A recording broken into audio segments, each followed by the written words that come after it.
बिस्मिल्लाहिर्रहमानिर्रहीम। मैं हूँ शाहिद अंजुम और आप मेरा यूट्यूब चैनल देख रहे हैं एसए न्यूज़। आज हम बात करेंगे, इससे पहले भी हम कई बार इस पर बात कर चुके हैं, कच्चे और पक्के के डाकुओं पर। आज ख़ास तौर पर बात होगी कच्चे में होने वाले जो गुज़श्ता दिनों वाक़यात हुए हैं, उस पर हम बात करेंगे।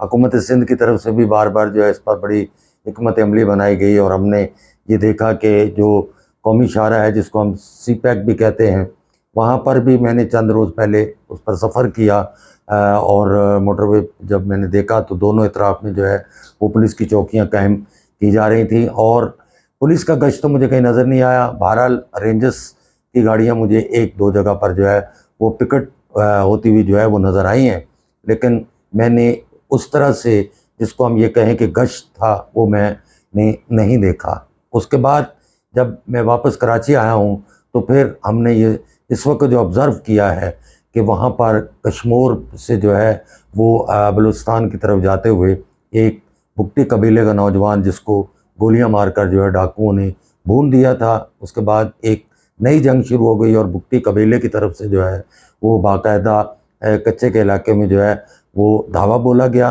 शर कबीले के ख़िलाफ़ और फिर दोनों में जो है वो एक नई जंग जो है वो शुरू हो गई। 4 लोग अब तक जो है वो मारे जा चुके हैं उसमें, और आज ये मालूम हुआ है कि बुगटी जो कबीला है उन्होंने अपनी वापसी जो है वो शुरू कर दी है। लेकिन इस दौरान क्या हुआ कि बुगटी कबीले की तरफ से ये मुतालबा किया जा रहा था कि उनको उस नौजवान के कातिल जो हैं वो दिए जाएं, वरना वो ये जगह नहीं छोड़ेंगे। लेकिन आज उनकी वापसी में जो मामला तय हुए वो अभी तक सामने नहीं आ पाए हैं, लेकिन ये बात ज़रूर हुई कि वहाँ पर कुछ ऐसे क्रिमिनल थे जिनके जो है वो सोशल मीडिया पर बयानात चलते रहे कि हमें जो है वो IG सिंध से हम अपील करते हैं, हम सदर पाकिस्तान से अपील करते हैं कि हमें जो है वो तहफ़्फ़ुज़ फराहम किया जाए।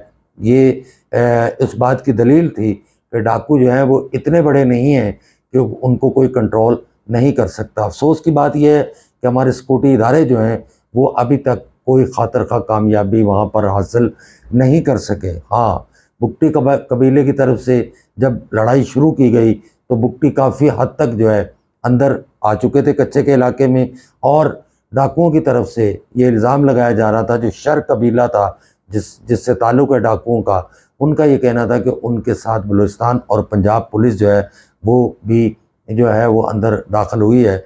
लेकिन अब अफसोस की बात यह है कि अगर सरदारी निज़ाम जो है वो ही एक दूसरे के ख़िलाफ़ इस तरह से कार्रवाइयाँ करेगा, कबीला कोई भी हो, सरदार कोई भी हो, तो हमारे सिक्योरिटी इदारे कहाँ खड़े हैं?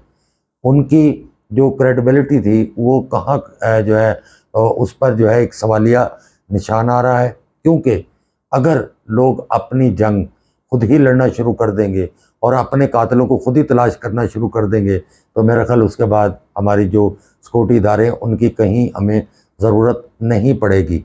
हालांकि अगर देखा जाए तो अगर कोई अपना बदला लेने के लिए उस इलाके में दाखिल हो सकता है तो फिर हमारे सिक्योरिटी इदारों को वहाँ दाखिल होने में क्या प्रॉब्लम है। थोड़ी देर पहले मेरी वहाँ पर बात हुई है तो ज़राए ने इस बात की तस्दीक की है कि रेंजर और पुलिस जाती ज़रूर है, लेकिन बहुत कम जो है उनकी कार्रवाइयाँ कामयाब होती हैं।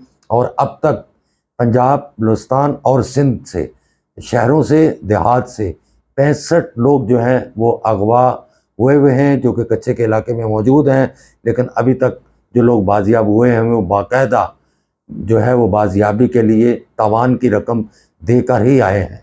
किसी को सिक्योरिटी इदारे के लोग जो हैं, सिक्योरिटी इदारे के जो एहलकार हैं वो बाजियाब नहीं करा सके। ये एक बहुत शर्मनाक बात है। मिलते हैं मज़ीद व्लॉग के साथ, देखते रहिए एसए न्यूज़। अल्लाह निगहबान।